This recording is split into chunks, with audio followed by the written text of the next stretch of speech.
Well, oh, yeah, I'm playing medic, that's right. Just, see how I just do with this guy, and... Oh, hey, look at that, that's a pretty cool kill streak, I guess, yeah. Oh, I'm on Dust Bowl now. Oh, the enemy team moved. Well, they have mine, so as long as this Pyro 6 near me, he's running away. And I die at 99%. Oh. Look, I like playing medic. He's my main and most played class, but there has always been a noticeable lack of people who choose to play as him, especially in casual mode, and it's mainly due to the common stance that he's boring. But that's not completely true. I mean, playing medic can sometimes be a really stressful and hands-on experience, as it should be. Being the only one tasked with keeping 11 other poor souls alive in your team, manage your overcharge, your overheal, all while constantly fearing for your life. Medic is commonly seen as the most powerful class in the game because of all of this power and responsibility that which he has. So strong in fact that if your team has a medic and the enemy team doesn't, you will most likely win. What people really mean when saying that he is boring is that he isn't very exciting to play. You just click on whichever teammate is on the top of the scoreboard, and you're sure to join him up there. And if your team isn't up to scratch, then the medic just becomes very frustrating to play. It's also just common sense. Assists aren't as fun to get compared to frags yourself, even if it was your healing or your overcharge which made the kill possible in the first place. I mean, this clip right here, my soldier and I basically kill the entire team and get a sick kill streak. But all I was really doing was pressing right click and standing basically still. Meanwhile my soldier...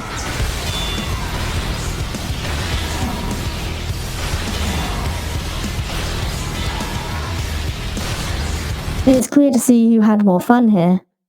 Add in the medic's stale choice of loadouts being just the crossbow, the ubersaw, and stock. Or if you're feeling extra spicy, the crit streak.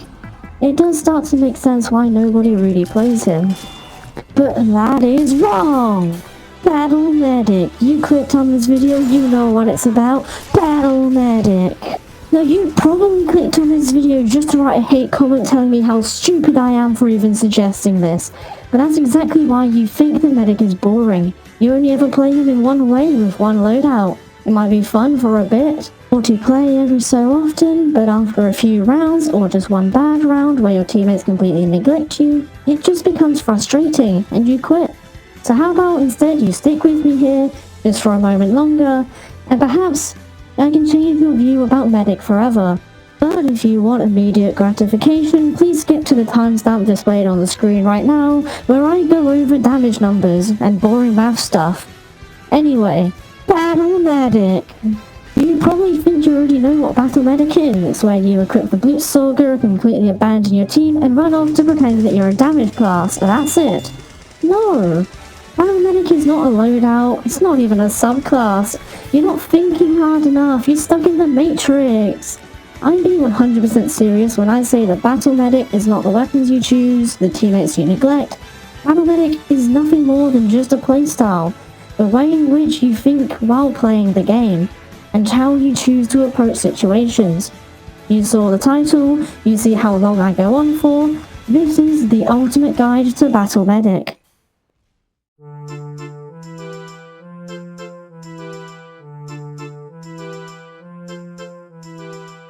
The first thing that comes up when it's implied that Battle Medic is an actual viable playstyle is you're just a medic shooting people with your primary, so why not play a different class instead? Well, it's a good question actually, since all the other combat classes have either more HP than the medic, or mobility, sometimes both.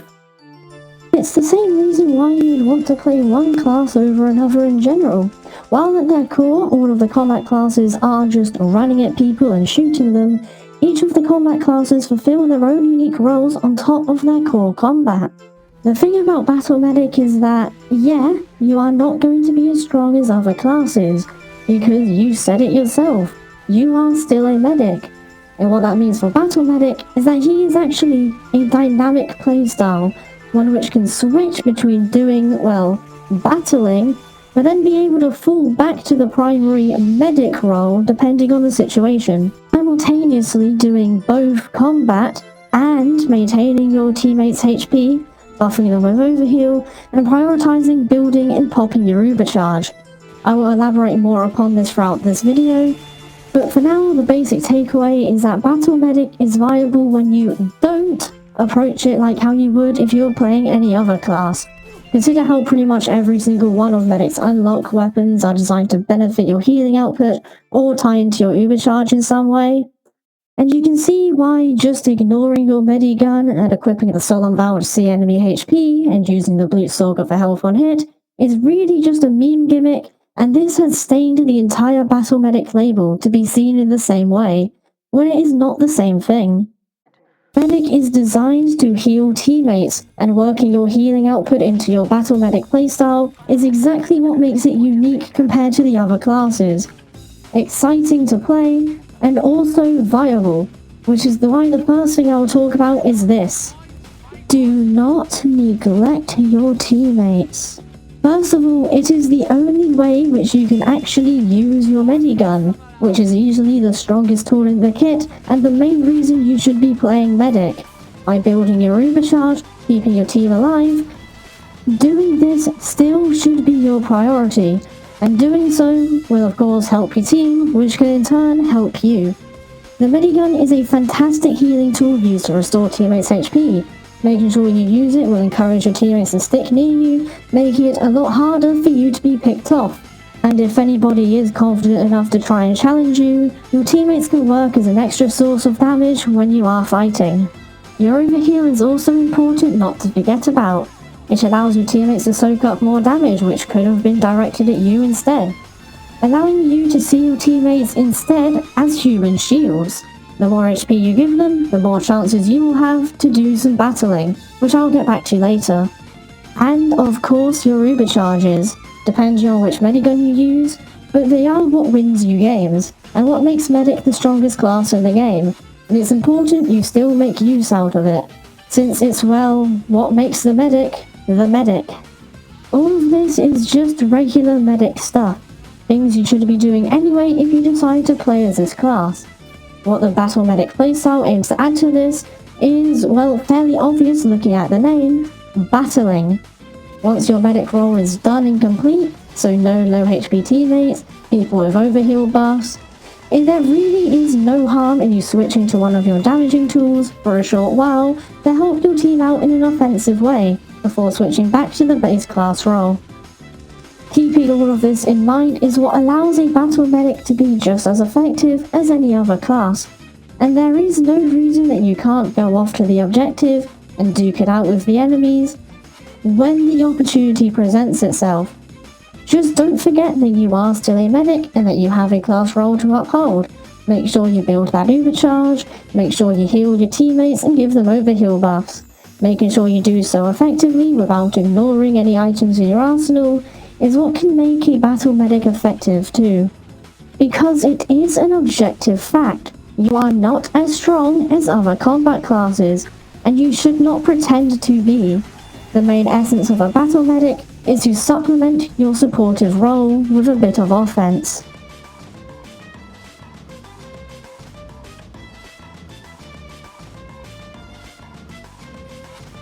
Now, a big part of the Battle Medic mindset is unchaining yourself from the usual pocketing mentality.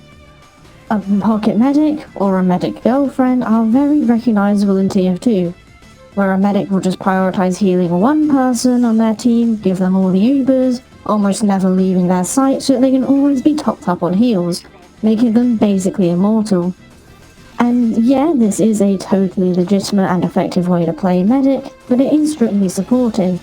Even if you claim that you spread your heals around and uber everyone equally, which I know for a fact you don't, stop lying, it is still strictly supportive, which does make sense. He is a support class alongside the sniper,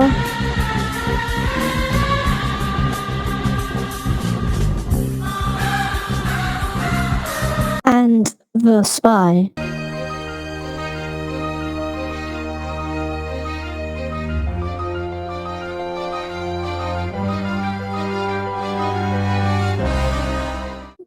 What the Battle Medic playstyle aims to do is expand the medic's horizon from exclusively supportive NPC who lets his teammates do all the work, into a supportive offensive class who will stick by their team, but sometimes aid with not just raw healing, but also through the usage of their primary and melee weapon.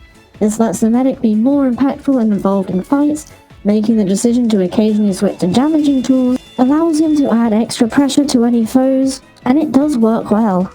Even though the medic's damage output isn't greater than other classes, he can still give a substantial amount of aid within a fight, and he isn't too weak when left to fend for himself. His stats are actually above average. The medic has 150 HP, which is 25 more than the average light class, and most notably allows him to survive 2 melee hits. He moves at 107% speed, which is 7% faster than the average, allowing him to keep a little bit of distance and have just a bit more of an advantage in combat. He also has his passive health regen, starting at 3 per second and ramping up to 6. All of this put together, along with him having the standard 65 damage melee weapon, makes him not totally useless in combat. Let's play a little game, okay? Which is an easier fight to win? A battle against one person or two? Real mind-boggling, I know.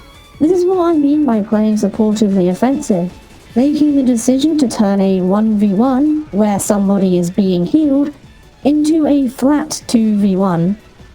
Now you're probably going to ask what actually is the point, because the medic is more effective when healing. But not really actually.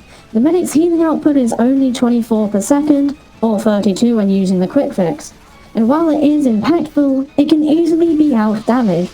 In fact, the healing rate can be outperformed by a medic using melee weapons or his primary. So mathematically, it is more effective to disconnect your Medigun and provide aid with combat.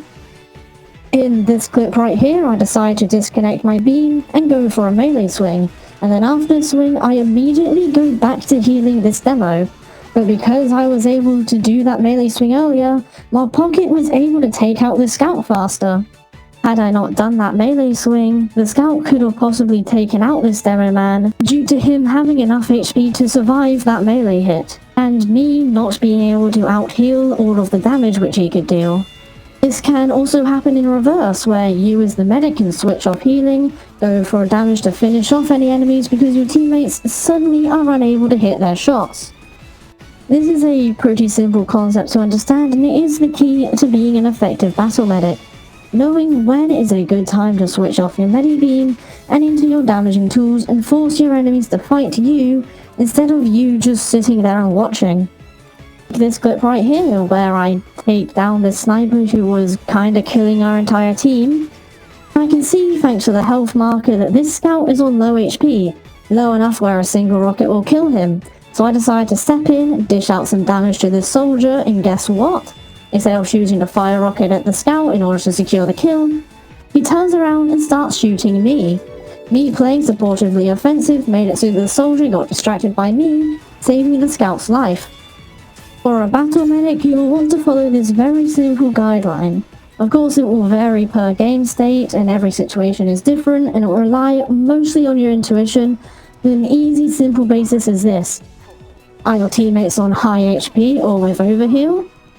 Are there any enemies nearby? And if the answer to both of these is yes, then you really have nothing to lose by dishing out some extra damage in order to support your teammates offensively. Of course, as seen in that scout clip, sometimes your teammates are just too low HP where your healing won't impact anything, and which in that case, dishing out damage might be your only option. Doing this can be very risky, and you put your own life and your teammates' life on the line to do this. And knowing when is a good time to actually start shooting will be important for the rest of this guide. There is still one more thing before I talk about any specifics.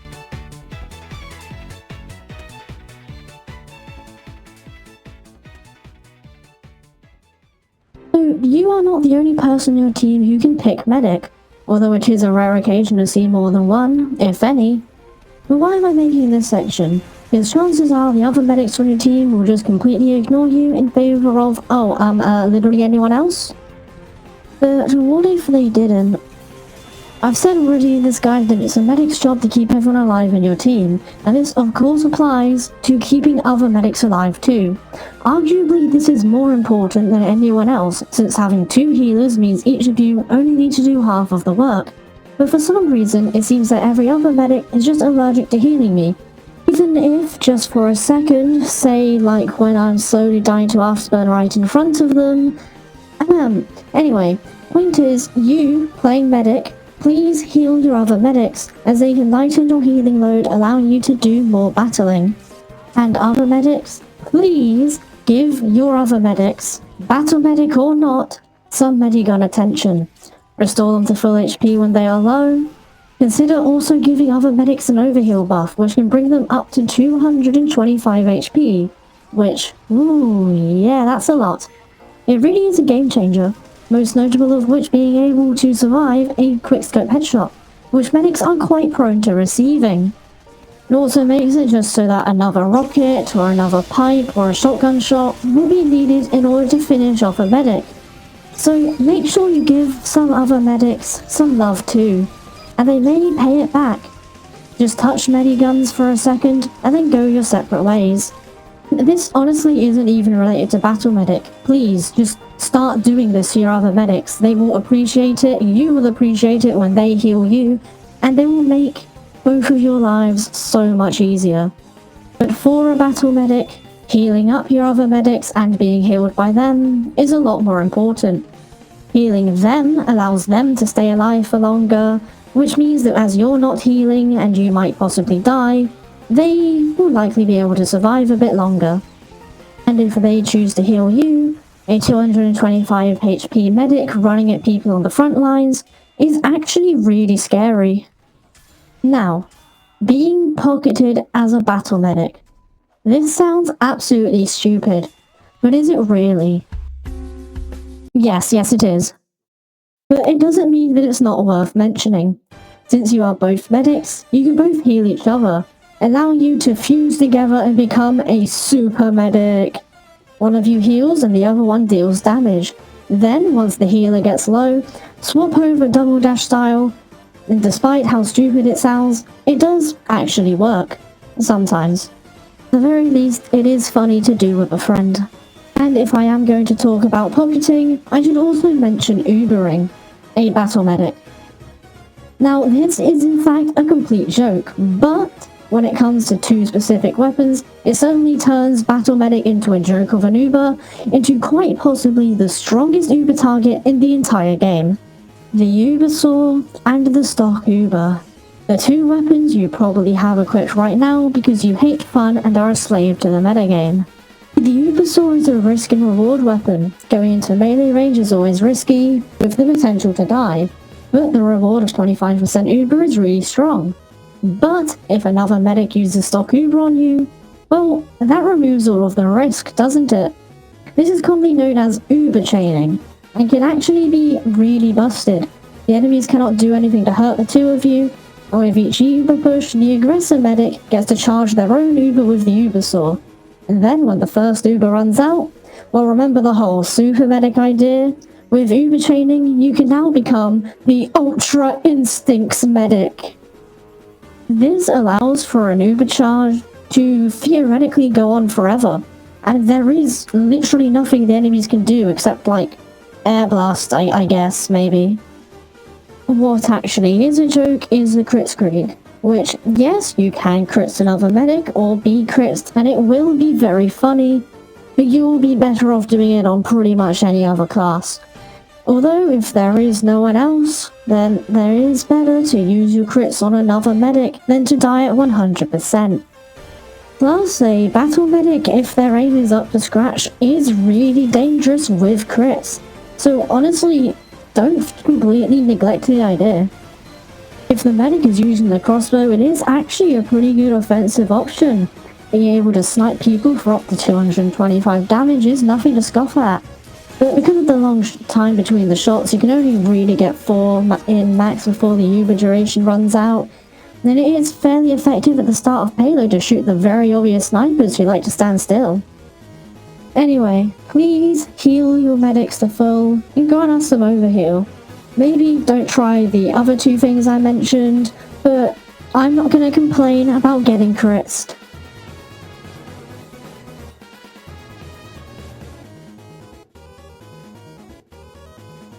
The medic exists in a weird spot where he is almost a light class with a weak primary weapon, where his main source of damage comes from relying on your teammates who you are healing, leaving him open to being attacked and killed either when alone or when his teammate is looking the other way. This should be common knowledge to you and is probably the reason you are watching this video to begin with. You don't want to be totally reliant on your teammates, and I get it. I don't think anyone does. When it comes to Battle Medic, it is all about your positioning and being unexpected.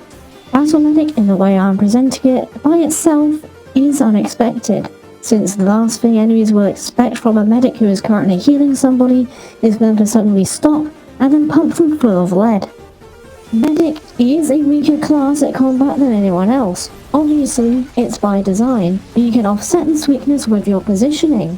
This can be using the map's flank routes for a Battle Medic jump scare, using map geometry to your advantage such as shooting from around corners where the enemies cannot shoot you, or simply ducking behind cover or dashing to health kits.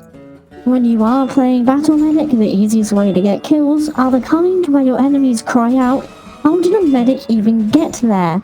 Because how did I get there? Well, you see, I walked really slowly. Medic is a strange class, and the way in which others interact with him is strange too. Let's put your mind into the enemy team for a moment. Who is the bigger threat? Literally anyone else, or this dumbass medic shooting people instead of healing? Obviously, it's literally anything else, so oftentimes battle medics can just be ignored in a fight, even when they are literally at 12 HP. While traveling around the map, sometimes you really can just walk over there and kill literally everybody, because I guess nobody noticed me. Okay, so listening to this makes it sound as if I'm falling back to the solo Blutsauger needle spammer stereotype again, but I'm not. However, the enemies don't know that, and they assume which I am. And as a battle medic, you can use this to your advantage, by baiting people into a bad situation, by tricking them with a free kill, just for your knight in shining armor to come right around the corner and save you. It is 100% recommended that you stay within relative close distance to any teammates, but if you do find yourself alone and separated, or if you are confident with your aim, can make the decision to push forward solo. And you can find some success with just the absurdity of a medic just being there. A medic can come from tons of unexpected angles. Well, any class can, but medic especially, since he is rather mobile. I've already mentioned his movement speed being 107%, which makes him the second fastest tied with Spy. This lets him take certain jumps other classes cannot, or just, walk a bit faster.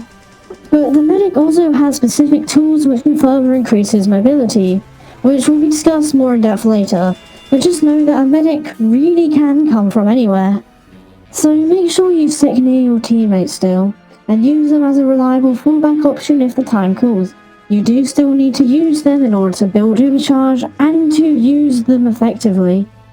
And while ambushing one or two enemies can work by yourself, running into the whole enemy team is something you would be better off doing with the aid of a teammate.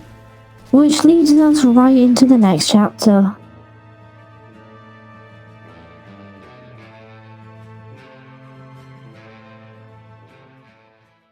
A key part of Battle Medic is knowing when is a good time to start shooting, and wait, I've already talked about this.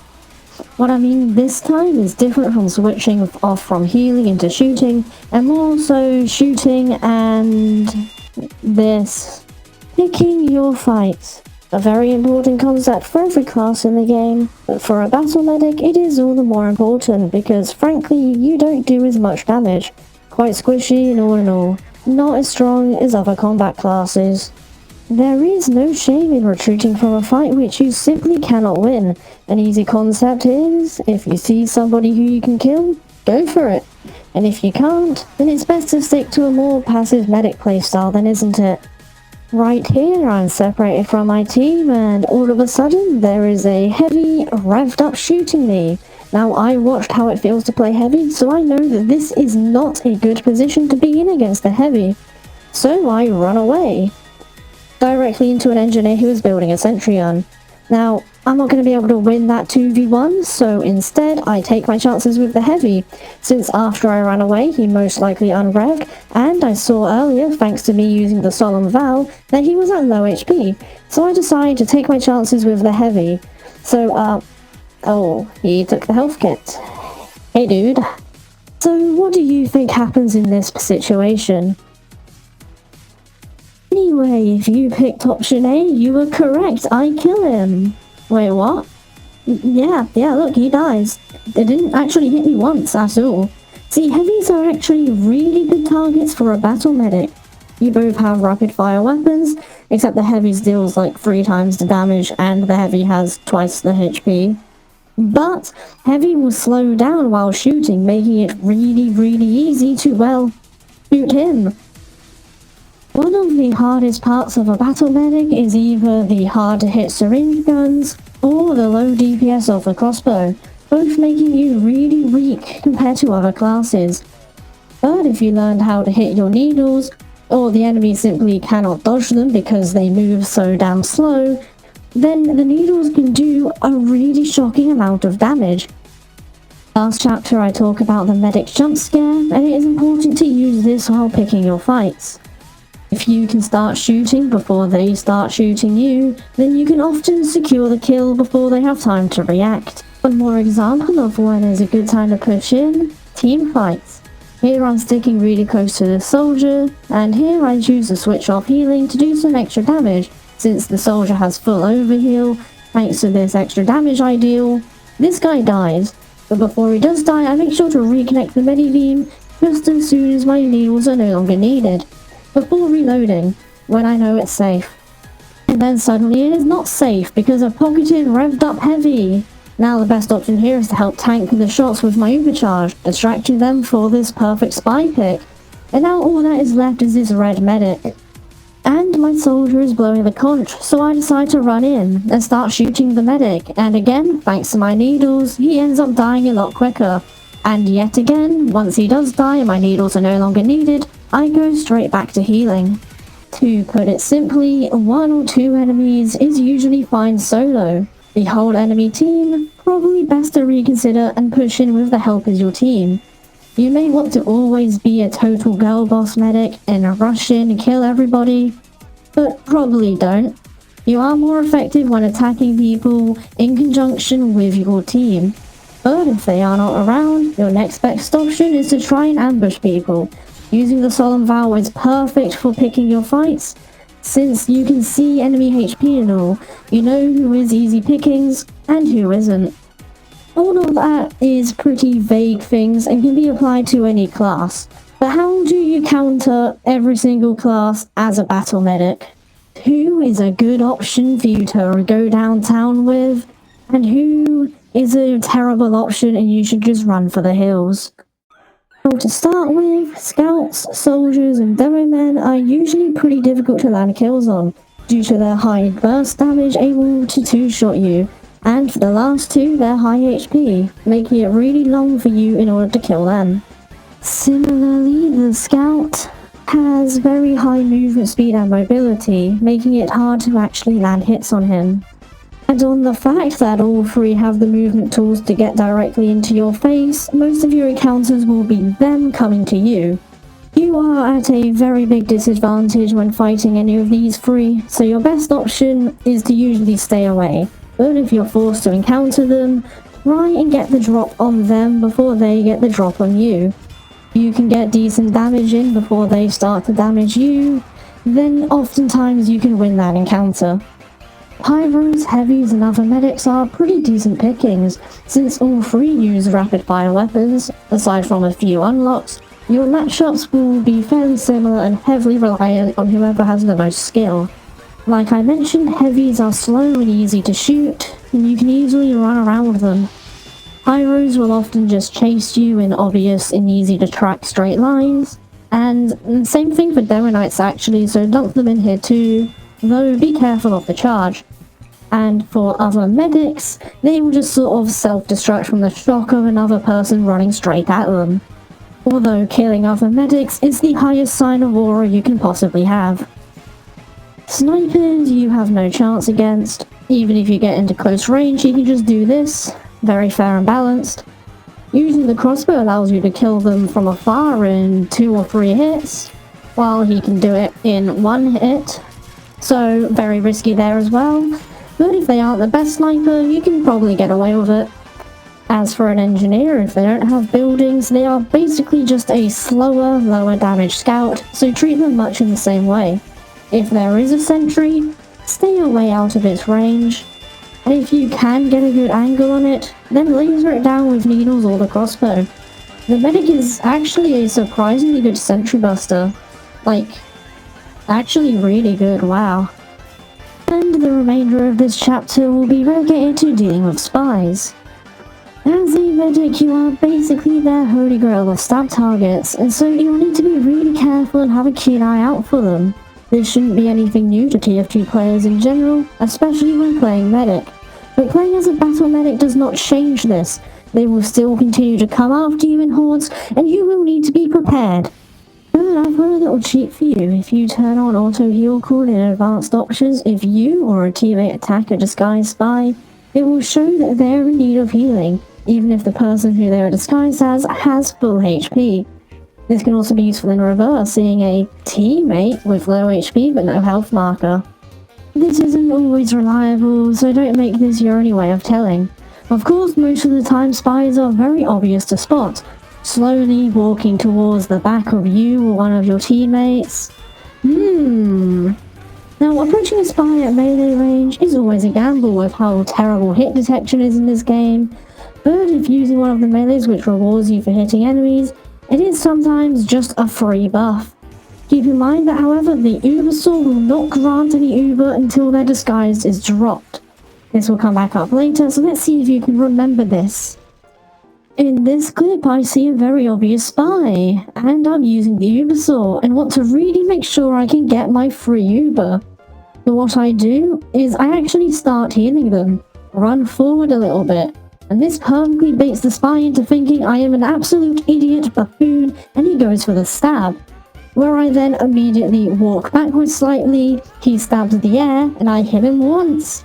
I hit him again, and then I hit him for a 3rd time while invisible from the very obvious dead ringer they are always using. And that is what I call a very nice free 75% Uber. Most spies will only ever pull out their gun or try to run away if they know they have been caught out. Even if you are at one-shot range by their gun, they will still try and use their knife for a backstab. They bait them into a false sense of security with a very brief bit of healing. They will run straight towards you because they really think it's cool for their pub frag montage to stab someone who is healing them. It can also just be useful since if you're healing a teammate and then overheal particles suddenly appear even though they don't have any at the moment, or the other way around, similar to the health call. So you can see the overheal particles even if they go invisible, either from just cloaking regularly or the dead ringer. The needle guns, because they are rapid fire weapons, are pretty good for tracking invisible spies too. And if anyone is trying to do some trick stab stuff, just stand still. Works most of the time. Then I'll look at them and then whack them with a melee weapon or shoot them.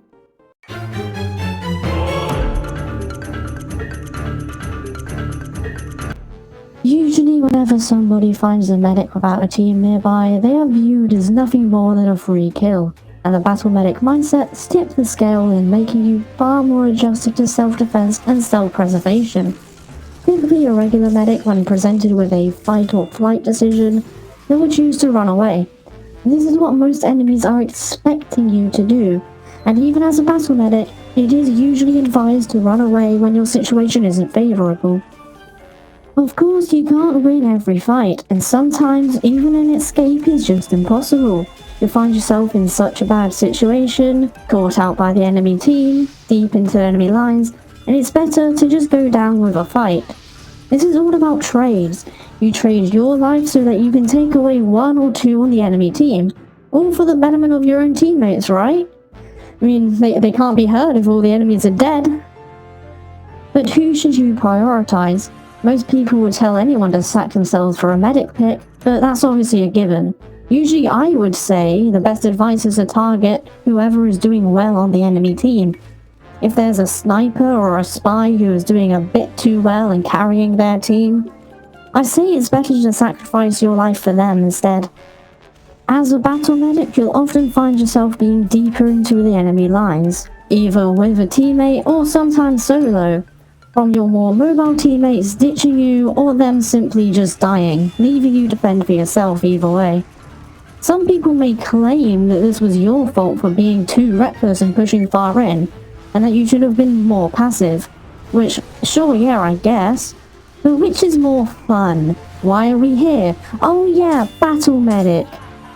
That's pretty much it. Just when you're all out of cards, don't be afraid to play hyper-aggressive and try and take down as many people on your way out. People will not expect a medic to do this, and so you can easily take them by surprise. Though do keep in mind that an alive medic is more useful than a dead one. So don't make it your only game plan of running straight into the enemy team, killing one person and then dying yourself. Only do this as a last resort when you're all out of options. Another thing you can do to be unpredictable and to surprise your enemies is, like I said in chapter 4, using yourself as a decoy to bait enemies. No, I'm serious. Look at what happens in this clip the very second I jump down here. Literally the whole enemy team starts looking at me. So I may as well be dead. Now earlier I said that enemies often ignore a medic. So did I just lie? Well, no. See, it mainly depends on where and when and how you are presented as a medic. When people are preoccupied, they have better things to focus on than a medic who isn't healing and isn't Ubering, since in their mind, I am just useless and literally not worth their time. But if they have nothing going on and they spot a helpless, defenseless medic, in your mind you're basically doing the TF2 equivalent of announcing your home address and the numbers on the back of your mother's credit card. All eyes will go straight on you, and they will target you, especially if you jump straight into their backlines out of position alone. So why did I do this? Well, like I said, it's to bait them. See, earlier in this clip, I'm destroying the sentry gun and the engineer tried to stop me, but then I see in the kill feed that I have a spy on the other end here, and in fact there he is right there. So I decide to do an amazing bait. I come down and oh look at me, a defenseless medic, spamming the help bind, and then my spy comes around and uses the power of acting. Ends up getting 2 medics healing him, a demo man and a heavy join in to kill me, and then the spy kills them all because they were so distracted by dealing with the medic who does not pose a single threat to them. But a free kill is a free kill and that is all they see. And you can use this to your advantage. Enemies love to chase medics, especially around blind corners for some reason. And with this you can run out of a safe space, go, oh look at me, I'm a target, get somebody to chase you, for them to then fall right into your own hands, or your teammates. Like I said earlier, it is all about being unpredictable and unexpected. And another thing I would like to mention in this segment is damage surfing. If you already play medic often, this is probably a concept you understand. Damage surfing is where you take the rocket, the bullets, or whatever damage your enemies throw at you, and use the knockback it deals for your own movement. This is most used when using it for an escape, running away and using your enemy's knockback to send you further away, or out of their reach entirely. But for a battle medic, damage surfing can be used in another way. Now using it to run away is still a valid option for a battle medic, using it to escape to live another day. That doesn't look cool and get you fame in this world. You can also use damage surfing offensively to fly towards the enemy, either the guy who shot the rocket at you, or just some totally other random guy. This is one, fairly easy to do, just sort of crouch jump and see where the rocket takes you. And 2, it is really fun. The most effective way to play Battle Medic is to be unexpected, and soldiers don't expect a medic to fly at them using their own rocket. Now, I probably should give some advice on surfing other than just pressing crouch jump while being shot at, but I'm really not the person to talk about it, so go ask literally anyone else. Overall, just do what your enemies won't expect. If they assume that you will be passive healing, you attack them. If they think that you will attack, run away. I think you get the point. If they never know what you are going to be doing, then they cannot plan to counter it. And it goes back to what I said all the way at the start. Battle Medic is a dynamic playstyle because you can just switch mid-life, mid-round from being passive into being aggressive. Don't even need to change your loadout one bit. You can stick to the one you're using right now. But if you want to dive deeper into the Battle Medic playstyle, switching your loadout up can help to increase your strengths in certain situations you may find yourself in.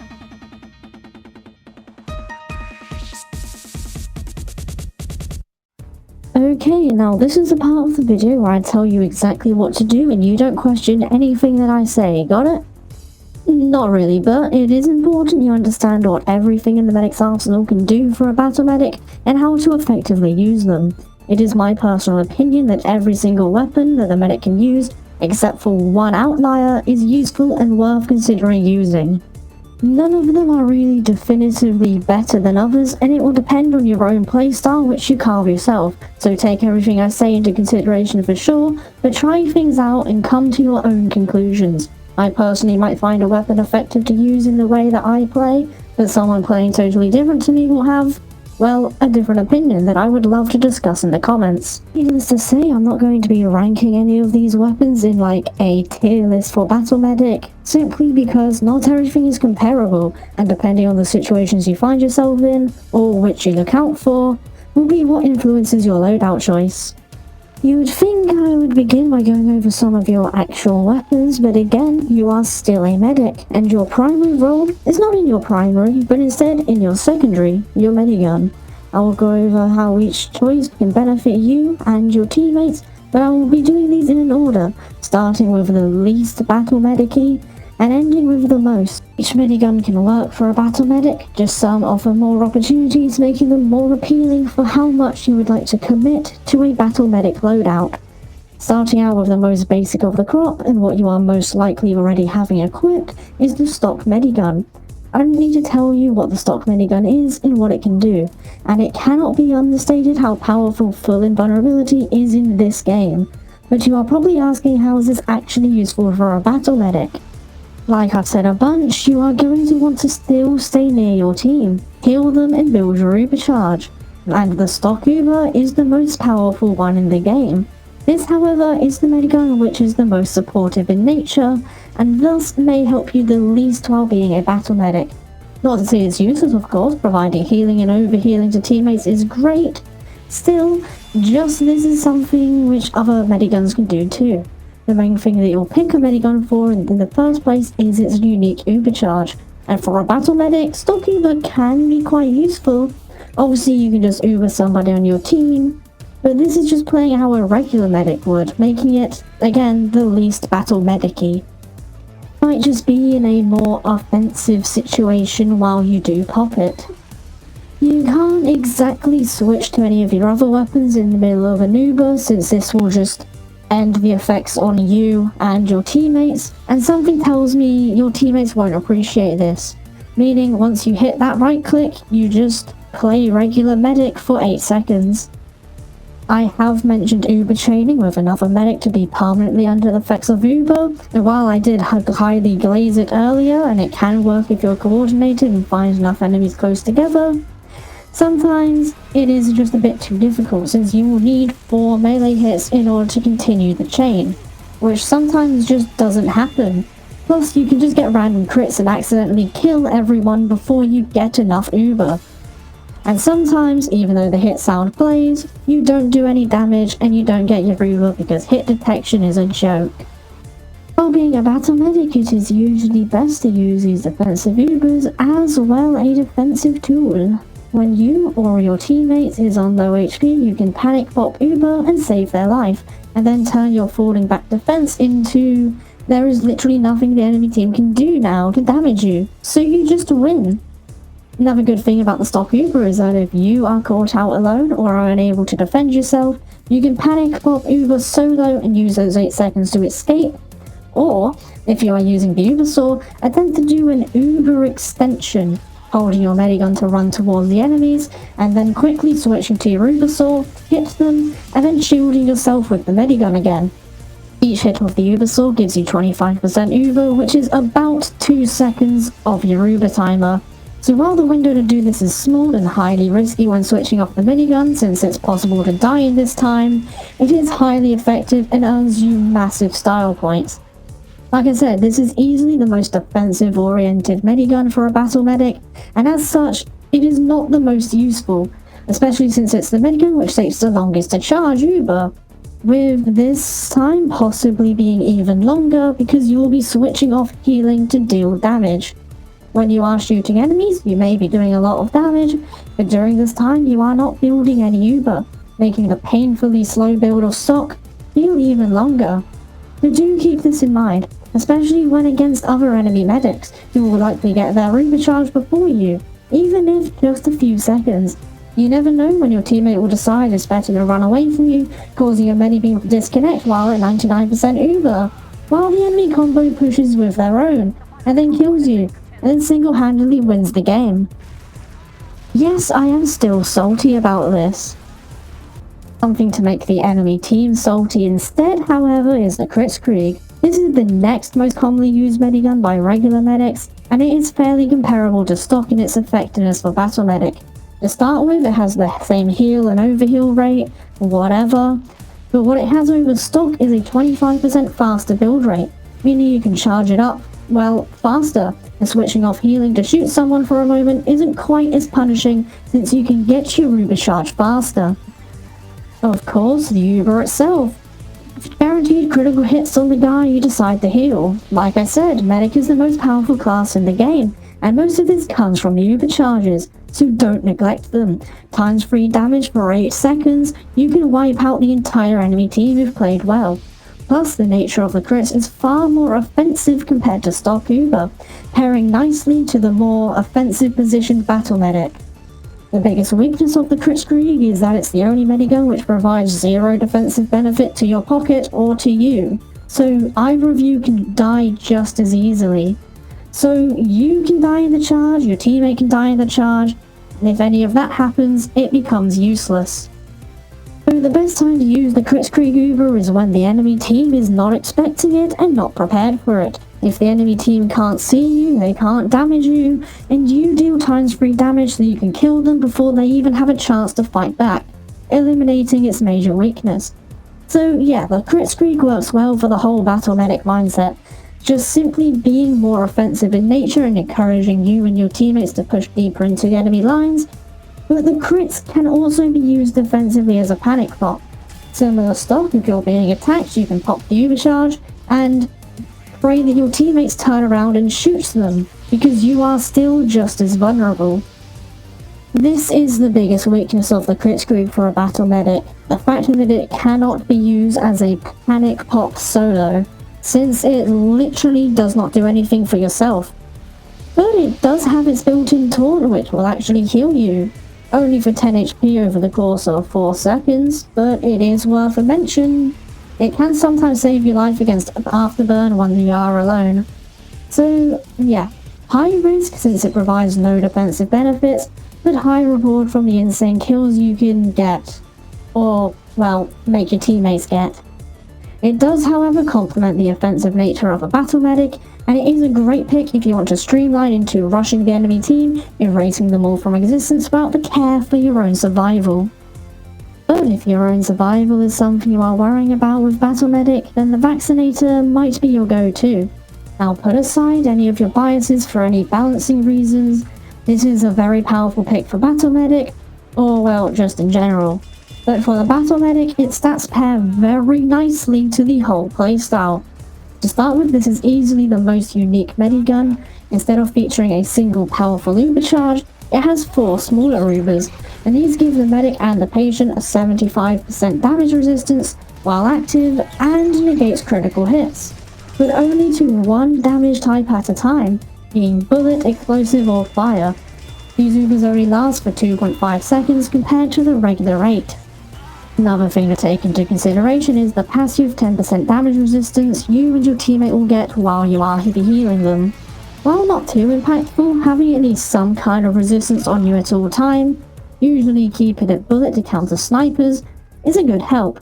So while you're not shooting people, you really want to make sure you are healing with this medigun just to boost your teammates and your own survivability. The passive 10% damage resistance also pairs very well with a battle medic, since when you switch off the healing somebody, they will likely take a lot of damage, and then you can go back, and when you are healing them, they'll have slightly more survivability than any of the other mediguns. The vaccinator is also really weird with its supercharge. It builds 67% faster than stock, but only if the target is damaged. Overhealed targets cause the Uber to be built 33% slower than stock instead. Another thing to note is that Overheal is built 66% slower, too, making it difficult to actually buff teammates with Overheal. Well, this along with the Battle Medic playstyle pairs very well together.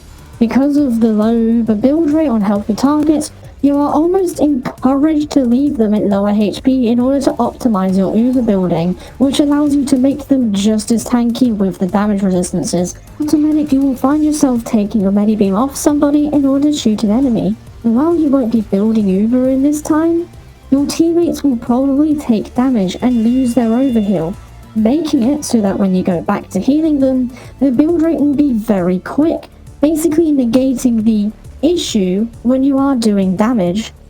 And the vaccinator just gets even better.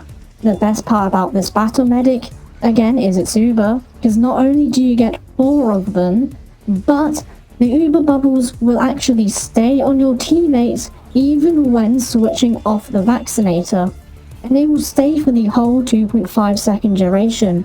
And this is what makes it a really great battle medic choice.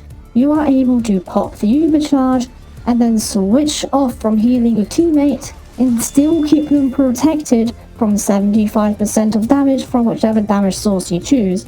And in that time, you can choose to do some battling without being any weaker. Also be wary that the Uber bubbles will not stay on you when switching weapons, so do continue to be mindful that even when you Uber a teammate, you will be weak if you switch off. But because one Uber bubble is 25% Uber, just like with stock, you can panic pop and then try an Uber extension by yourself. But 75% damage resistance is not 100%, so be careful with that. Still, a defensive panic pop is a great thing to have in your pocket, especially for just 25% Uber. So overall, the vaccinator complements almost everything to do with a battle medic, and it seems like the perfect choice. But almost isn't good enough for me. Something which does complement everything for a battle medic is the quick fix. And first up, the faster healing. This helps you patch up teammates from after you have done some battling, and do so far more efficiently than any other medigun, obviously. Now it does sound small, but it really is huge. When you are shooting, you are not healing your teammates. So if you can heal them up faster when you go back to healing, that covers the main weakness of being a battle medic. Now the next stat for the quick fix is the 10% faster Uber build rate, which is pretty nice. Yet if you are to use a quick fix, this number on the stat screen seems kinda low for what it feels like. See, the best part about the quick fix is actually its downside. Now less overheal may sound bad, and well, it sort of is sometimes if you're trying to buff teammates. However, making people less tanky is a fair downside for a regular medic, but for a battle medic, it is less impactful since most of the time you'll only be healing people to get them back to full HP. So giving them a substantial overheal buff just isn't very high on your priority list. But this overheal downside is actually an upside, since every medigun builds Uber charge slower on fully overhealed patients. The quick fix, because it will never actually be fully overhealed, will always build its Uber charge at the maximum speed, allowing it to really be the fastest, even more so than the vaccinator. Faster Uber build means that you are less punished for shooting people, really complementing the battle medic playstyle. That is just some of the quick fix's passive stats, the faster healing and the faster Uber rate.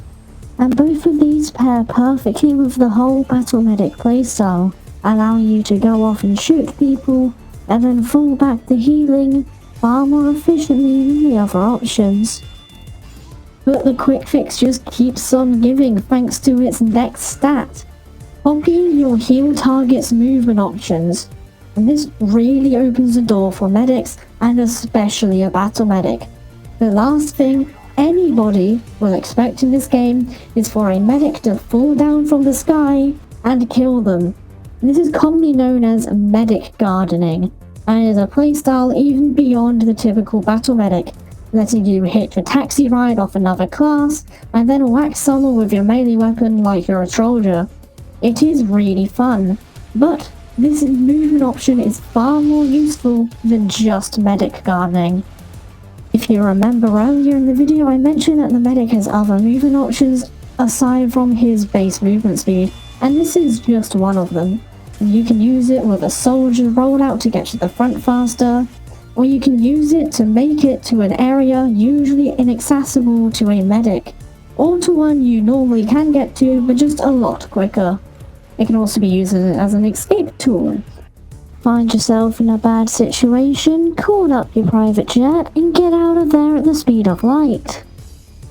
And the quick fix jumps just make a medic notoriously difficult to pinpoint and actually land a kill on, which for a regular medic is really annoying, and for a battle medic is also really annoying because they might just kill you themselves. But the best way to use this is to fly yourself straight in the middle of the enemy team and do some melee and needle shenanigans. And you can also mimic a pyro's jetpack and detonator jumps, and the scorch shot, though the scorch shot and the detonator don't really send you very far, and the medic doesn't get the initial startup jump with the jetpack, but all three can still be used to pursue or escape, or just, for fun movement. For the demo man, sticky jumping works in much the same way as rocket jumping, just a lot faster. Sometimes you might find yourself flying across the entire map.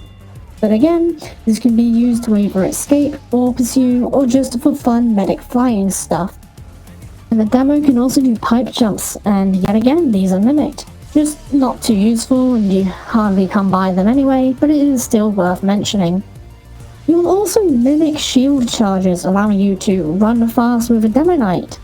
However, the medic is incapable of doing shrimping, since the quick fix doesn't actually make you shield charge, it just simply makes you run at the same speed.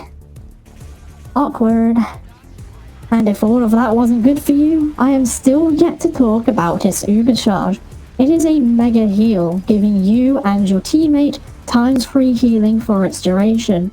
And this can be used to patch up large groups at once, and thanks to the quick charge, it is rather expendable, like the vaccinator Ubers.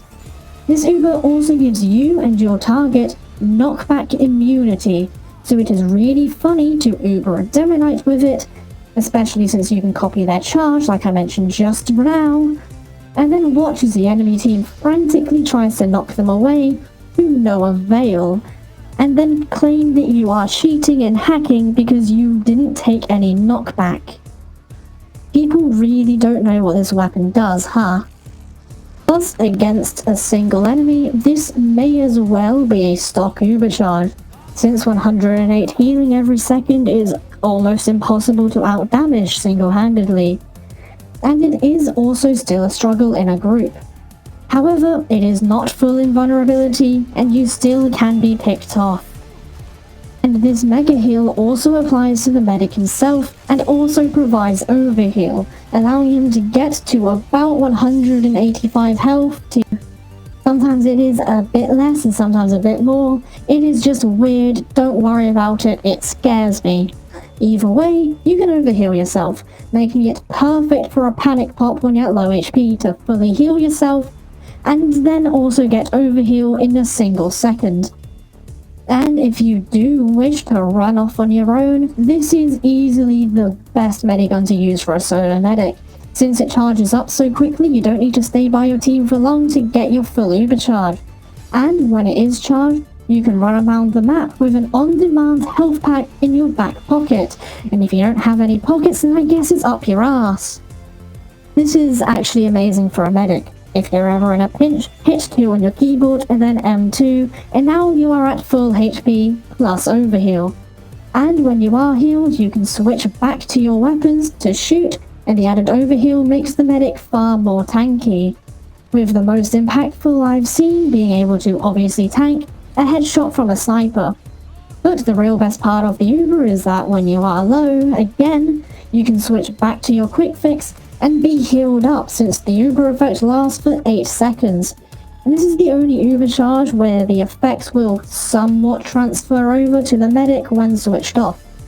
You don't continue to gain HP at the fast rate, but being able to heal yourself, give overheal, and then switch off is basically the same as having a pocket medic, just you are also the pocket medic.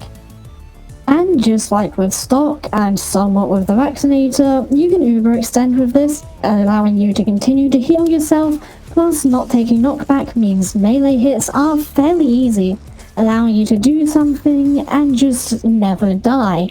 So overall I find the quick fix to be the most fun medigun for battle medic, for the movement, the stealth Uber, and a fair mix of being able to go back to supporting far quicker. Now, one more thing which you can mimic, well, this can be done with every medigun actually, but it used to be quick fix exclusive. Not like what weapons used to be means anything. Anyway, you can mimic the movement speed of anyone who you heal who is faster than you. So, scouts and Island and Demo Knights. Now, scouts are great for a rollout to get to mid faster, or to heal to the rush out of a bad situation, or rush in. Same thing with Island and Demo Knights if they have enough heads.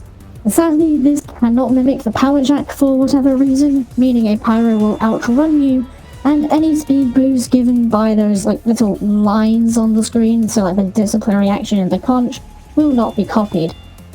Now remember, this can be done with every medigun, not just the quick fix. So if you need to escape and there happens to be a scout, cling on to them and run for your life. But like I said, any medigun can work, so give them all a try and find out what you prefer to use. I'm just giving you a basic guideline.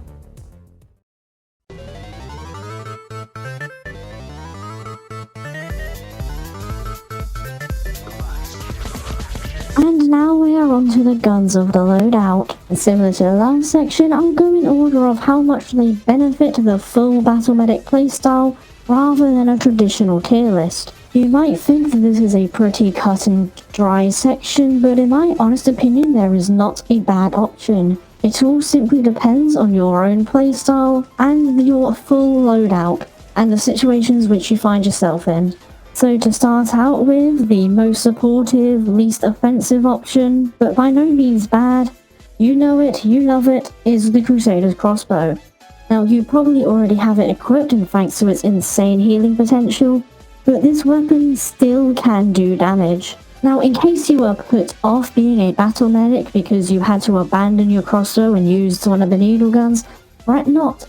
This is not a requirement. Like I said, battle medic is just a playstyle, and it is still valid and effective to use the crossbow for a battle medic. Like I said, it still deals damage. It just is not as powerful as the needle guns in head-to-head combat, thanks to its reverse fall-off and low fire rate, but at a medium to long distance, it is superior in many ways. Now, the most effective way to use the crossbow in combat is to simply fire pot shots every so often in between your healing, in a similar manner to how you would normally use it to do burst healing on your teammates. And now that I have made that comparison, people are going to ask why would they bother shooting enemies if they can shoot their teammates in order to heal them instead. And it's a pretty good question considering the lowest amount of healing you can do with the crossbow is 75, and that is the highest amount of damage you can do at maximum range. However, if you're not in a position where you need to arrow tank them, if your teammates are healthy and doing just fine with the medigun, they aren't going to die if you take your beam off for 1 second in order to fire a crossbow at an enemy. The crossbow deals as little as 38 damage up close and as much as 75 if you hit them at maximum distance. You'll find that in most encounters you'll do about 45 to 60 damage, which is a fairly substantial amount of HP to lose in an instant. And something which the crossbow has over the needle guns is that the crossbow will reload passively, meaning you can fire a crossbow every 1.75 seconds, even if you put out the fire and then immediately go back to healing, which makes it perfect for a more casual battle medic, where you want to help out by doing some damage without being all too risky and still taking your medic role as full priority. It's also great for long-range harassment, especially on enemy snipers, as they can be two-shot with the crossbow. So if you are feeling confident with your aim, and also your dodging skills, because running into a sniper sight line is not advised, but you can eliminate one of your biggest weaknesses by yourself. And this is something that the crossbow has over the needle guns, but not just the needle guns, but pretty much every other weapon in the game aside from snipers, since everything else is designed to be strong at close range, weak at farther ranges. Using the crossbow allows you to support your teammates by taking out and dishing high amounts of damage to far away enemies. And while a crossbow does pitiful damage up close, this isn't really an issue when you remember that the free key exists in your keyboard and that medic has a melee weapon. A great combo with the crossbow is to pull it out, and this causes a switch in your enemy's brain patterns, usually scouts and spies, and they often run straight towards you. I guess to take lower damage? I don't know. Anyway, then you pull out your melee weapon, and once you've baited them towards you, you hit them. And if you're lucky, they will just be random created and erased from existence. But if not, no worry. Just switch back to the crossbow, and not only will the melee hit knock them back slightly, but seeing you hit them with the melee will cause them to get another shift in their brain, and they will now want to get out of your melee range, and will then back up, which puts them perfectly back into your crossbow's perfect damage, allowing for a sick 1-2 combo melee crossbow kill. But aside from self-defense, the crossbow is perfect for finishing off low HP enemies who are trying to escape from you and your team. Just fire the crossbow into the crowd, or down a random hallway, and sometimes you can just get a kill. So yeah, there are legitimate reasons to keep running the crossbow as a battle medic. Of course, reasons aside from the fact that you get to keep the insane long range and close range burst healing. But just because it can do healing doesn't mean you only need to do healing with it and completely neglect the damage capabilities. So if you are planning to stick with the crossbow, just pop off a few shots at some enemies, you might just get a few kills. But now on to things that only deal damage, the needle guns. These are the battle medic primaries. But before I go into any specific one, I should probably give you some advice on how to actually use them in battle, because a lot of people don't use them and don't know their real strength. And write them off is just totally useless. Right now, those of you who came here from the intro, hello, welcome, glad to see you here.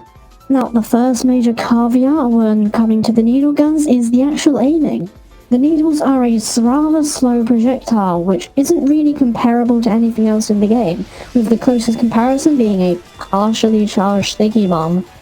These also do very little damage, with the base being 10, maximum fall off being 5, and maximum ramp up being 12 for stopping a Blutsauger, and for the overdose dealing 9, 4 and 10 in each range, so about 1 less per needle. All of them fire at the same rate, which is an interval of 0.105 per second, and take 1.3 seconds to reload. And unlike the crossbow, this is not passive, meaning you need to be away from healing and shooting for a whole second and a bit in order to reload. And they have a clip size of 40, however it is unlikely you will ever need to reload until the fight is over, where you will not really need this many needles.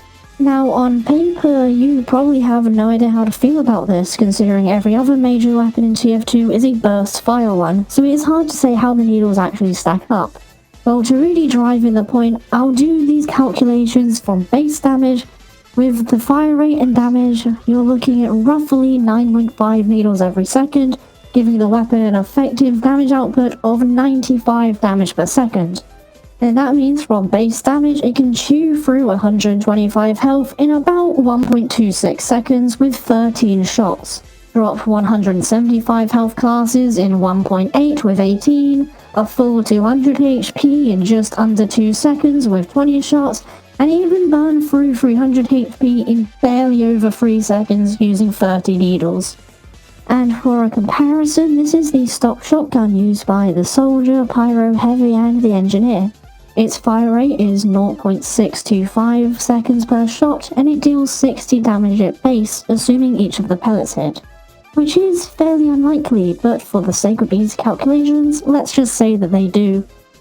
That gives it an effective damage output of about 96 damage per second, meaning it can take down 125 HP classes in 1.25 seconds with just 3 shots, drop 175 health classes in the same time, kill a full 200 health target in under 2 seconds with 4 shots, and even chew through 300 health in only 2.5 seconds using 5 shots.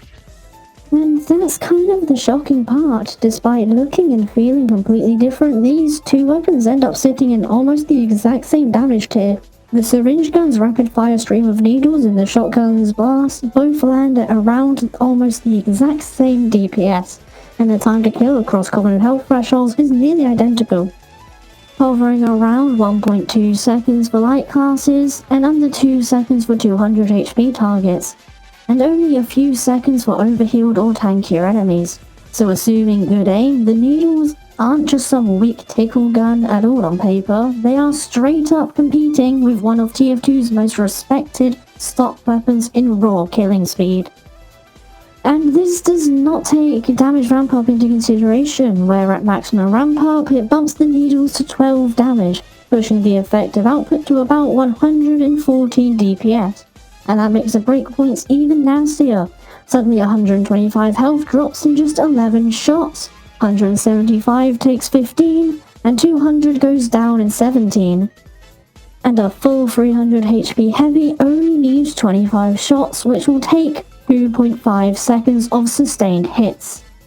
But once you look at the ramp up on the shotgun, it is vastly superior, hitting for 90 per shot and jumps to roughly 144 DPS, which is only 30 more than the needles, but that racks up really quickly. You see, the needle gun's maximum ramp up makes it a 25% increase, the shotgun's is a 50% increase from base. And so that's why, if you want to make the best use out of the needle guns, is that you want to play the mid-range game. Keep that important distance and sit in that perfect range of base damage, where you can keep landing shots and out-damage people with the needle guns, while they cannot properly return fire to you. And this is made even more effective when playing around your team and having your heal target, who is almost always in front of you while healing them, and oh look at that, enemy, tanky human shield, you at the perfect mid-range in order to shoot and do some battling. And if you do need to go in close, it is usually best to treat it like an ambush and show up already in their face, racking up a burst of damage before they can even react. And it can be a good habit while doing this to use a melee finisher once you have dished out enough needles. First of all, because the melee does a lot more burst damage, and second of all, it is a lot easier to hit melee weapons than it is to hit needles on targets who are actively moving. Of course, not every weapon is a stock shotgun, and some do more, some do less damage, and I could be here comparing weapons forever. So using that as a general basis is what I went with. Looking at it from that angle, the needles don't seem like a horrible option for combat, and as long as you can hit your shots, you can deal massive amounts of damage as a medic. Hitting your shots is where many people falter because they see rapid fire and just cry or something, I don't know, and then they forget that these weapons shoot projectiles. People try and treat them like they are really fast or even hit scan, and end up missing all of their shots and then die. The most effective way to use them is to lead your shots. For reference, the projectile speed is 990 HAL units a second, which is about in the middle of an uncharged digging bomb and the pipes, and are almost as fast as the stock rocket launcher, being 110 hammer units slower. So if you play any of these two explosive classes, Shooting needles may not be as hard as you think. Since they are a projectile, you will need to aim where your enemies will be. And a good tactic that can actually be useful that I found is to create a wall of projectiles where your enemy will want to go. This works really well with the needle guns because they shoot so many projectiles so quickly. This can either cause them to run straight into them and die, or it will restrict their movement, allowing you to force them into an unfavourable position. Take this clip for example, where I bumped into the spy and know soon enough that I will be stabbed, so I split to the left and sure enough, get stabbed in the kidney. And I'm going to go on the offense, and I predict that the spy will try and run down this corridor to get away from me. So I fire all of my needles down there, restricting their path and pushing them into this corner. This continues for a bit, and I eventually do land a kill on the spy as they run straight into my wall of projectiles. And then I get attacked by the Trollger, where, yet again, I read where they will want to go, and sure enough, they fly straight into an early grave. So hopefully from this bit of rambling you have started to understand that getting kills with the needles is very much possible, and by extension, Battle Medic is not quite a joke. Yes, you do lose out on the healing potential of the crossbow, and that is definitely a huge downside. But what you get in return is an increase to your own survivability and self-preservation, and just a different way to play the medic. If the Trollger, Demo Knight, Battle Engineer, Huntsman Sniper, if any of those can be somewhat effective, then a Battle Medic can be too. I see no reason why you can't. So if any of you did skip here from the intro and then sat through all of that, I do urge you to go back to the start and listen to all of the other chapters before continuing. And those of you who watched from the whole beginning, thank you, really I appreciate it. So now I will actually get into the needle guns proper, starting with the stock syringe gun. It deals damage. The damage I just went over. That's it. Have I told you to subscribe yet? Okay, obviously it is a stock weapon. It's going to be the most simple one without any mechanics tied to it. Aside from just shooting people. That doesn't make it a bad or a useless choice for the Battle Medic, not at all. It's just not very exciting to talk about. The other two needle guns, while having mechanics for upsides which make them really incentivizing to use, they also have downsides which you might not want to put off with. So if you just want a basic, consistent damage option, it's not a bad pick. There is just more to say about stock, but only really after I've discussed the competition. So let's put the discussion for this weapon on hold for a little bit and go over the Blutsauger first. This is synonymous with the Battle Medic, and when this video drops, go quickly buy an Aussie one since this will totally blow up and make everyone change their mind about the Blutsauger, therefore manipulating the market to increase the price. Right? Jokes aside, the Blutsauger is a really powerful Battle Medic option, plus 3 health for every needle you can hit. Assuming you can hit every single needle, this goes up to about 30 health per second regenerated, and in return, you lose out on 2 health per second from your passive health regen. On paper, this gives you a lot of survivability while doing Battle Medic, and is the only primary which gives you an actual reward for hitting your enemies. Pretty nice, right? Wrong. While it might seem enticing, the extra healing barely helps you, since 3 per needle just isn't really that much. Its best use case is against classes like Pyro or sometimes the occasional Bleed Scout, since the extra health helps to negate these damage over time effects. But TF2 is a burst damage game. Take this clip where I kill 1 scout and the healing, well, some nice HP I guess, but then immediately get 2 shot by another scout with the healing not doing anything to help me. That said, up to 30 health a second is pretty nice, and is essentially the same as having your own personal pocket medic, minus the overheal benefits. And sometimes that extra healing can really save you, either instantaneously making you live at a sliver of HP, or sometime in the future, where shooting needles to restore your HP allows you to survive long enough later in order to get something done. But then you take into consideration the downside. Minus 2 HP regenerated per second makes your self regen go down from 3 to 6 to 1 to 4. And this is a passive downside. It isn't just when you're holding the weapon. And it's a pretty common rule in TF2 that if you have a passive upside, you should also have a passive downside. And if there's an active downside, an active upside. And this weapon has a passive downside and an active upside, meaning that if you aren't shooting people all the time, you are just far weaker sustainability wise.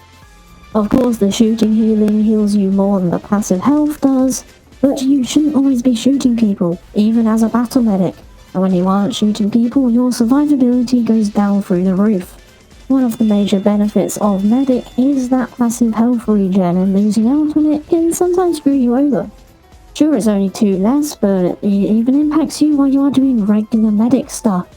When you compare the time between healing and shooting, I reckon you will have gained more HP from the passive regen than using the Blutsauger. That said, the healing can be quite nice, and if you do find yourself shooting people a lot, it can heal you up with a nice chunk of HP rather quickly. So it's really just preference on how much you want to commit to a battle medic loadout. The crossbow works for being far more passive. Stock works as a middle ground with no negatives to impact on the regular medic playstyle, but far stronger in terms of self-defense. And the Blutsauger works for a hardcore battle medic, giving you good self-sustain over combat, but slightly weaker outside of combat. A fairly good side grade, all things considered. But there is still one more primary, something which is even more offensive oriented than the Blutsauger and my personal favourite, the Overdose. Just like the Blutsauger, the Overdose only has 2 stats to work with, but they do drastically change how you use it compared to the stock and the Blutsauger. The Overdose's upside is a speed boost while you hold it, which is based on your current Uber percentage. This scales at a rate of 5% Uber per 1% movement speed, and can bring a medic from the usual 107% speed up to 128 at full Uber, which is only 5% slower than the Scout's movement speed. People have a few complaints which I am tired of hearing about this weapon. 1. That the speed boost is only useful while at high Uber. This is simply not true. Sure, it is more useful and more impactful while at high Uber, but even at simple as 5% Uber charge, you are faster than a spy's movement speed, making backstabs basically impossible. Any small bit of movement speed increase is helpful, especially for the medic, and even more especially so for a battle medic. Now you will mostly start to notice the movement speed when at about 40% or above Uber, which puts you at about the same speed as a Powerjack Pyro or an unboosted Babyface's Blaster Scout. Even if you aren't at maximum Uber charge, the speed boost helps you to escape or push into fights and just move around quicker, which feels nice. And complaint number 2 is that the speed boost not being passive kills this weapon, which is also not true. While I would like it more if it were to be passive, being active doesn't really kill the weapon for me. The speed boost is applied as soon as you hit one on your keyboard, so you don't even need to wait for it to be drawn to get its buff. If you need a speed boost, you can just swap to it without an issue. It's the same thing for the Powerjack or the Gloves as running urgently. Both of these weapons require you to pull them out in order to get their speed boosts. But if you told someone that they were useless and not worth using because you have to hold them for the speed boost, you would be laughed at and bullied. And unlike those 2 weapons, holding the Overdose doesn't make you any weaker as a medic. It doesn't drain your HP, and it doesn't give you a damage vulnerability. The only downside the Overdose gives you is a 15% damage penalty to the needles. So pulling out the Overdose is completely free, and the only thing you give up is, the crossbow in your primary slot, and when you are holding it, you aren't going to be healing people. But the only times you realistically need a speed boost as a medic is if you are chasing to attack someone, or running away, in which case pulling out the Overdose and not healing people doesn't really impact you.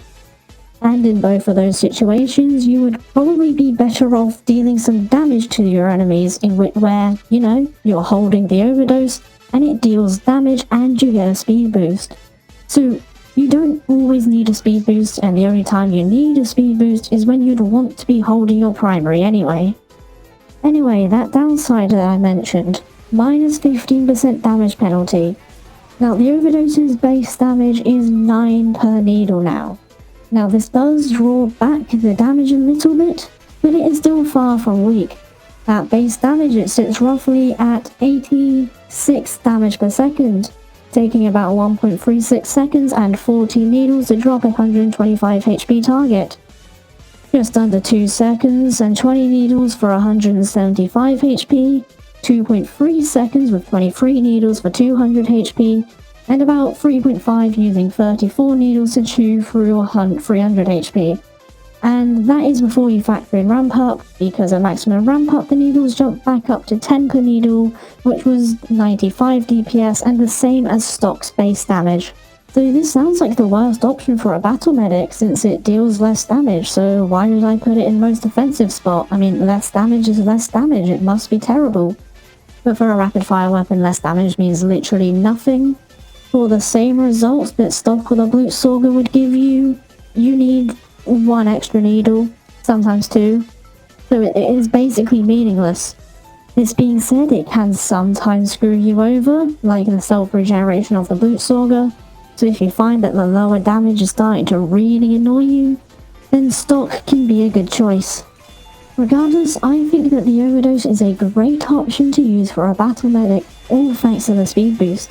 While at maximum boost, you are basically the same speed as a scout. What that allows you to do is to play like a scout. The scout is one of the strongest combat classes in the game, all thanks to his insane mobility from his movement speed. And by using the Overdose, you can bring medic up to a similar level of effectiveness in combat. While you may not heal while shooting people like the Blutsauger does, the Overdose gives you even more survivability and more offensive options from the movement speed buff, allowing you to do engagements without taking any damage at all from dodging shots altogether. In my opinion, mobility is far more important and far more impactful than health and healing is in this game. It is a mechanical skill which can be improved on and theoretically has no limit, whereas your health does not get higher no matter how good at the game you are. Originally, the Scout was designed to have a nail gun as a primary, and with using the Overdose, you get to sort of live out that fantasy, running around at Scout speed and shooting a rapid-fire primary weapon, just as the medic. Like I went over earlier, you have a similar DPS at mid-range to the shotguns and other common weapons in the game, and with the speed boost given by the Overdose, you can easily maintain that distance all while shooting enemies, with the amazing S plus M1 strategy. Against classes like Pyros and Demonites, this is literally unfair because you move faster than they can and they physically cannot hit you because of their fixed range, which allows you to run backwards and melt them away. Faster movement speed also allows you to run straight at your enemies to make use of maximum ramp up easier and to strafe around said enemies in order to confuse them and throw off their aim, keeping you alive. It all leads back into being unexpected. You can use the Overdose's speed boost to run away, maintaining an advantageous distance between you and your enemy, and then run straight at them again, throws them into cardiac arrest, and, well, just whatever they expect you to do with the speed boost, you can easily and quickly do something different. The Overdose's speed boost is most useful while in combat when you are going to be shooting people to begin with, so its speed boost only being while active should not be a big turn-off. Sure, it would be nicer if it were to be active, but it is far from bad, and a little bit of information which can help you a lot, but if you jump while holding the Overdose and switch weapons while in the air, you still have the increased momentum from your jump. Basically, the speed boost will still be active until you hit the ground. The point is, you can sometimes always have a speed boost. You can pull out the Overdose, run at people and charge at them, it's kind of like a Demonite, and then jump, chase them down, and switch to your melee mid-air and keep the momentum for a melee finish. Speed boost is also just really useful outside of combat. If you are ever at low HP and need to retreat to a health pack, but nobody in your team wants to come with you because screw you, you can use the Overdose, run there and back way faster than you could normally. Less downtime when you aren't building Uber, and less time to be ambushed when alone. Less time when you will be at low HP and away from your team not healing them. A teammate who is just out of your Medigun reach and you can't heal them, you can do the fastest 25-meter dash of your life in order to reach them. If you're healing somebody and they decide to go around a corner which disconnects your Medibeam, leave them to die, they aren't worth it. Or, just pull out the Overdose and get back to them quicker. A teammate who just loves to rocket jump away from you, never leave their side with the overdose. It doesn't need to be at full or even high uber to give a substantial speed boost, and the only time you need a speed boost is a time where you can pull out the overdose risk-free. It has greater damage than the crossbow, maintains the higher self-regen which stock gives you, and it increases your survivability in a more impactful way than the Blutsauger. The speed boost also helps you in an offensive manner. It allows you to get out of tough situations, make jumps and other pathways that you normally cannot without such high movement speed, allows you to improve your positioning, and also gives you a sizable advantage in combat thanks to just how insanely quick you really are. If you are faster than a medic usually is, people just won't expect it and don't know how to play against it. You can easily loop around people, get out of their sight, and invade their crosshair, making you just really nimble and tough to pick down. Plus, if you ever do end up in a bad situation, you can use the speed boost to run away. Right, okay, clearly the overdose is my favourite one, and I'm not really great at hiding that. You can really choose any of the primaries, so try them all out, and pick whichever one feels right for you. And depending on the situations you find yourself in the game, change it up a bit. You can really start to see some success with a battle medic.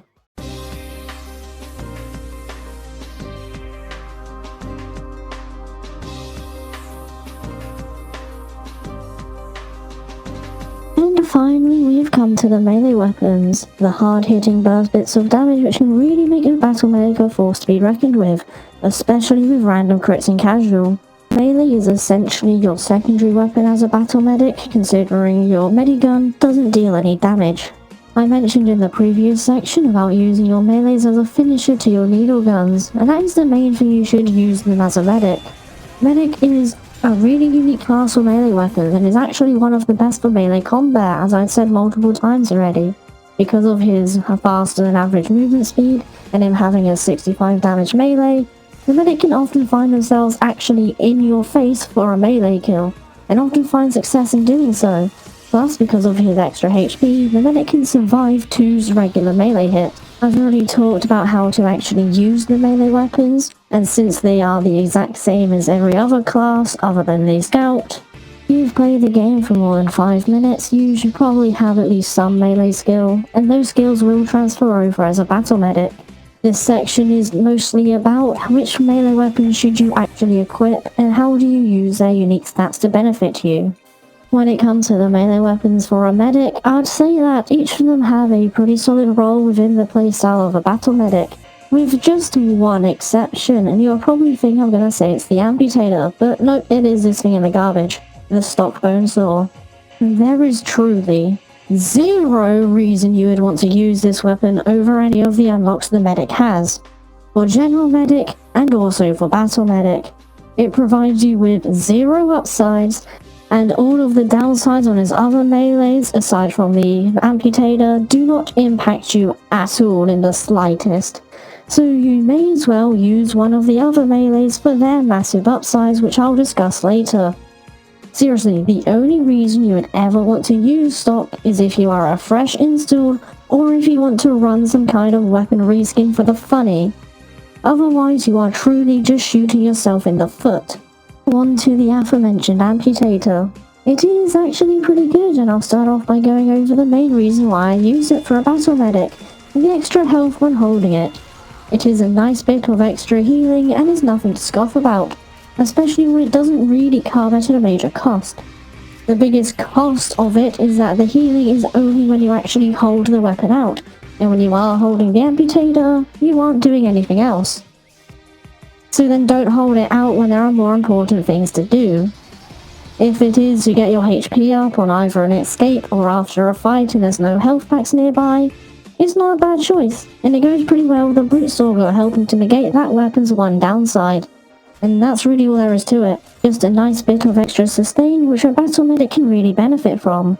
Now, the amputator is mostly a supportive tool, which is why it is all the way over on the left, with its main draw really being its healing taunt. I've made a video already going over this weapon from the perspective of a traditional medic, but for a battle medic, this taunt can still be quite useful. healing multiple people up quickly is great, especially since you are going to be missing the burst healing from the crossbow if you choose to equip a syringe gun. Plus, if you are going to be shooting people more often as a battle medic, your teammates are likely going to be needing a bit more healing since you won't be doing it as often. So if you use the healing taunt, you are able to bring up multiple teammates to higher HP at the same time. In fact, the heal rate is the exact same as the Medigun, and it also builds some ubercharge. So if there is literally more than one person who needs healing, it's more effective to pull out the amputator and do the healing taunt to heal them up. But sure, it doesn't do overheal, and you need to stand still for 4-second duration, which leaves you vulnerable to snipers and spies and anyone else. So don't just do it in the open. Overall, the upsides work as a perfect way to balance out the battle medic playstyle, making up for the less time spent healing, all while giving you a little bit of self-sustain too.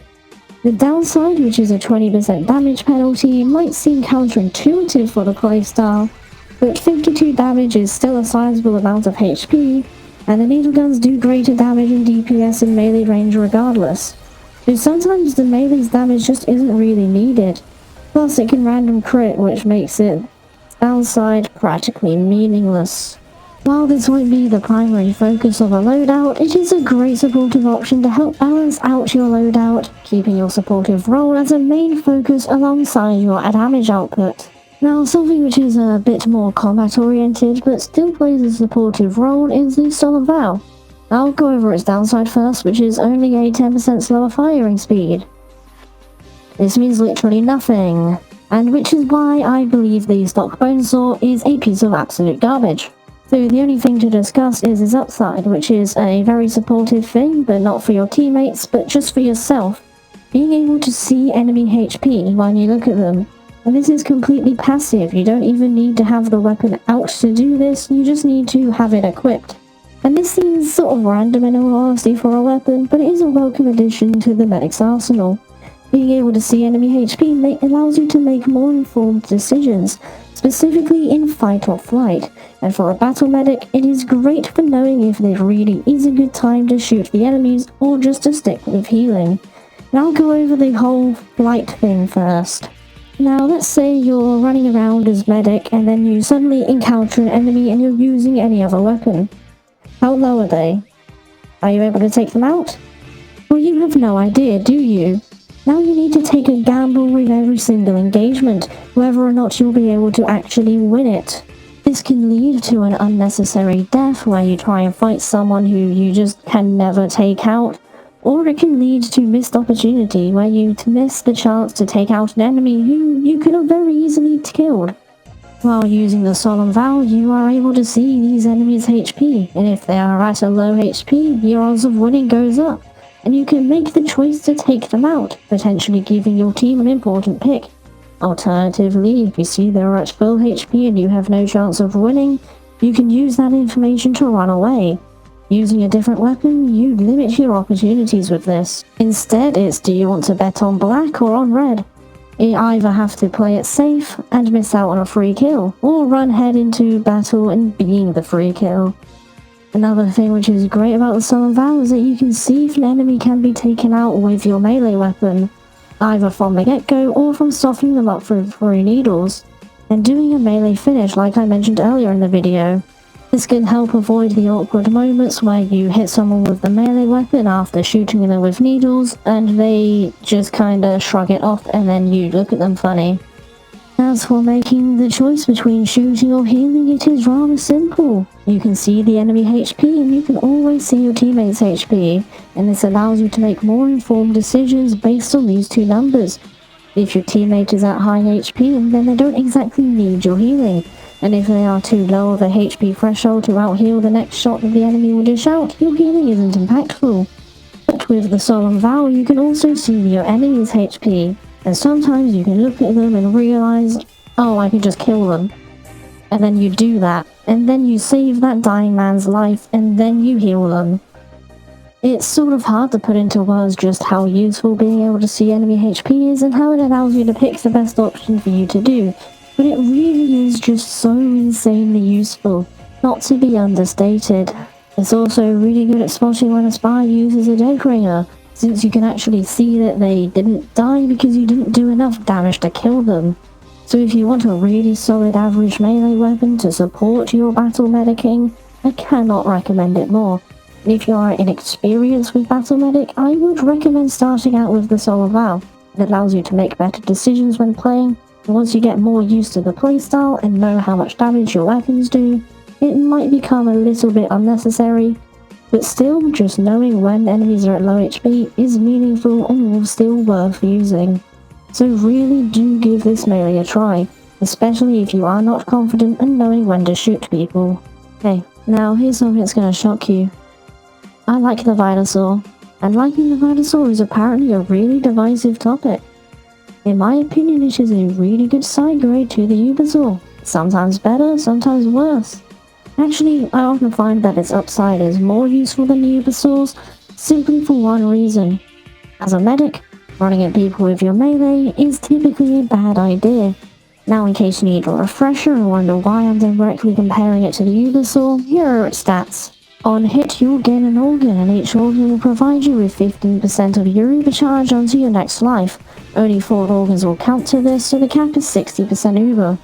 Now on paper this sounds really similar to the Ubersaur, which gives you 25% on hit, except it's right now and not in your next life. So people often dismiss the Vitasaur immediately from this. These people are so wrong. The Ubersaur and the Vitasaur are two sides of the same coin. Neither one is really better than the other. It all depends on which situations you find yourself in more, making them perfect side grades. As for the Vitasaur, the first major complaint about it is that getting Uber in your next life is simply not worth it, since the Ubersaur can grant you Uber now, and also 10% more with every hit. But the thing is that, as a general medic, you don't always use your Uber charge immediately, and the way in which I play is that I save my Uber charge and use it in a moment where I absolutely need it, often holding onto it for a short while. And if I'm using the Ubersaur, while I might be able to get a melee hit and reach 100% faster, sometimes I simply just don't need that extra Uber, and in the time where I was sitting at 100%, I could have built the Uber charge normally. Now I want to ask you a question. As a regular medic, when is the most optimal time to try and hit somebody with your melee weapon? The answer is ideally never. But the times where you do need to are either in a last-ditch effort to kill somebody when you're caught out of position, or when you spot a spy. In the first situation, let's put the Ubersaur in first. I'd run at the enemy, hit them, and then die. If I were using the Vitasaur in the same situation, I would have gained an organ, respawned, and retained part of my Uber charge. The only time the Ubersaur is more effective in this particular situation is when you are at 75% or above, and you get to pop your Uber charge and try and escape. In which case, let's hope you aren't using the Kritzkrieg or even the quick fix of the Vaccinator, where you can still be killed in your charge, causing you to die anyway. Oh, and that's another thing which the Vitasaur has over the Ubersaur: dying mid-Uber. Most notable with the Kritzkrieg, since it provides you with 0 protection. If this happens, and you have an organ saved up, happy you get to keep some of your Uber charge. Anyway, with the stock Uber, if you're using the Ubersaur, you can run away back to your team. But chances are, dying would have been quicker, and using the Vitasaur in the same situation, you would have more Uber and make it back to your team faster anyway. This obviously depends on respawn time, which largely depends on the map and game mode, but still. The Vitasaur gives you a similar reward to the Ubersaur, but in a completely different use case. For example, if I get an Ubersaur and a random Pyro and I get a free 25% while you are still nowhere near 100%, the Ubersaur is still way better. I mean, sure. But again, that's if you use your Uber immediately once you get to 100%. If you don't and instead sit on it for a while, or if you are to die before you do reach to 100%, the Ubersaur was pointless, and if I were using the Vitasaur, I would have been able to keep some Uber. Now on to the next common use case for your melee, is against spies. Now can you tell me what I said about the Ubersaur earlier which you need to remember? That's right, it doesn't give you any Uber charge against disguised spy. However, with the Vitasaur, it will actually give you an organ when you hit a disguised spy. And considering that most of the time the spy will be disguised, most of the time you're not going to get anything from your work getting a melee hit in. The Vitasaur is a far better option in the situation. So to reiterate, in the two most common situations where you would hit somebody with your melee as the medic, the Ubersaur provides no buff at all, whereas the Vitasaur will still provide its buff.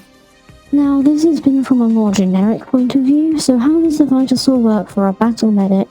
Well, pretty much, battle medic is just a more risky playstyle than regular medic, and chances are you will find yourself into a lot of inevitable deaths. And what the Vitasaur allows you to do is to have more chances to take risks. If you get a melee hit or two in at any point during your life, it could be multiple minutes ago, it could be 5 seconds before you die, you get to keep a portion of your Uber. As I've mentioned multiple times, as a battle medic, your Uber charge should still be your priority. But if you are playing as a battle medic playstyle, you are going to be taking more risks. Every time you pull out your primary to shoot somebody, you run the risk of you simply not being able to kill them, and chances are if you are pulling out your primary, it's because your teammates failed to completely kill an enemy too, so don't feel too bad. And especially don't feel bad if you are using the Vitasaur, since now if you find yourself in an unwinnable situation, you can gain some organs and bounce back with a good head start on your Uber, potentially saving you in your next life. More so than the Ubersaur can. So I really do want to say that the Vitasaur is a great pick for Battle Medic, and also just Medic as a whole, but this is a video about Battle Medic. Another neat thing about the weapon is that you will gain your Uber based on if you die with the weapon equipped, meaning that you can actually switch loadout or just switch your melee weapon and still get your Uber on your next life. Is this particularly useful? Well, in all honesty, I haven't really tried it enough to know for certain, but it is good to do when you're at the end of a round when, well, you know, you won't actually get a next life because the game's about to end. Oh yeah, and the Vitasaur's actual downside, I nearly forgot. Well, the only downside it has is the minus 10 HP penalty, which people love to make the claim that this downside makes it not worth using, which I can tell you, when using any other melee weapon, I have basically never lived on under 10 HP, and even if I do make it to under 10 HP, I often die immediately after anyway. In fact, as of me writing this, I can think of 3 clips which I have used in this video where I actually survive on 10 HP and get something accomplished. So if you really want to prove me wrong, you could go through the entire video and timestamp every time I live on under 10 HP. But you won't. Needless to say, living on under 10 HP is a very rare occurrence. Going from 150 HP down to 140 doesn't really change any major thresholds, as most things in TF2 will kill you quickly. Sniper, random crits, spy, 2 meat shots, 2 rockets, I think you get the point. And 10 extra HP is not going to save you. In fact, from what I can think of, there are only 2 interactions which will change when using the Vitasaur. And that is a maximum ramp up hit from the direct hit, which can now one-shot you, provided you are in literal melee distance to them, and also a maximum ramp up mini crit from the backscatter, or I guess any scattergun aside from the shortstop if they're using the Criticola. Point is, mini crit scouts, where again, they will need to be in literal touching melee distance for you to take enough damage. If you were using any other melee weapon, they would most likely just shoot you again. The point I'm trying to make is that the health penalty just doesn't really impact you as much as you would think it would. So this thing attacks at the same speed and does the same damage as a stock Bonesaw. So if for some reason you really hate swing speed penalties, which the Soul Vow and the Ubersaur gives you, you can use this instead and leave the stock Bonesaw in the trash can where it belongs. Overall, really give the Vitasaur a try, even if just for a regular medic playstyle. It allows you to just take more risks with a great safety net of Uber for your next life provided things go south. And finally, the last melee, the one you all love, the Ubersaur. This thing is offensive by nature, encouraging medics to chase down enemies for literally no reason at all just for 25% Uber and an early grave. This is a really powerful tool in the medic's kit, and there is a reason almost everybody uses it. Although, having listened to the other melee segments, maybe you will consider switching off it every now and again in order to use the other melee's benefits. Anyway, 25% supercharge on hit, and the only downside is a 20% slower swing speed, which basically means nothing. So again, everybody point and laugh at the stock bone saw, please. So this is a free bit of supercharge on every melee hit, and for a battle medic, it is extremely useful. I've already mentioned uber chaining with other medics and doing an uber extension with your uber charge, and that really is the best use with battle medic, really putting it as the most offensive melee, since you are heavily rewarded for wanting to hit people. Plus you do full damage. But in a way, this sort of tones down the battle medic playstyle, since you will be building your uber charge far quicker if you are going out to hit people with your melee weapon. This means you'll be popping it more often and just doing less battle medic because you will be ubering more. Also, the uber saw is best paired with the lesser battle medic oriented mediguns such as stock or the Kritzkrieg. But still, because of its meaningless downside, it is still nice to have around. There isn't really much else to talk about with the uber saw because, well, supercharge is nice and it doesn't have any downside. Plus, if none of the other upsides of the other melee weapons attract you, then this is easily the go-to. Also, this weapon has a taunt kill and is the only one in the medic's kit. Here are all 4 kills I got with it. Okay, that's enough about the taunt kill. There isn't really any use of this taunt kill, considering it has such a long wind-up for it, and you are heavily vulnerable, but it is still fun to use sometimes, and when you do get a kill with it, it gives you tons of uber charge, so it can be a really effective way to get your uber up. Regardless, you can use any melee weapon. Of course, if you aren't ever gonna go for a melee hit, then some of the more supportive choices may suit you better. But just pick whichever one you like, whichever one best fits the situations you find yourself in, or use it with whatever weapons it pairs well with, which is what the next section is going to be.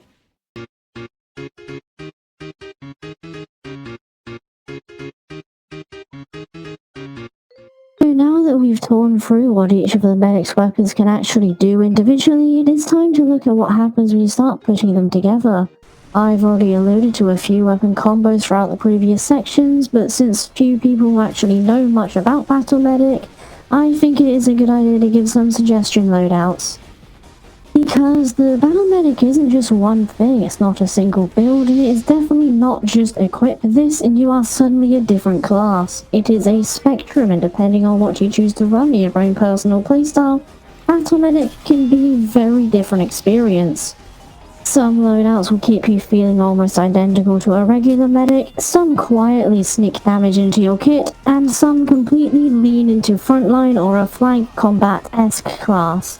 So instead of listing the best weapon combos, here are just a few alternative ways to play Battle Medic, each one having different strengths, shifting how much offense, survivability, and team value you bring into a fight.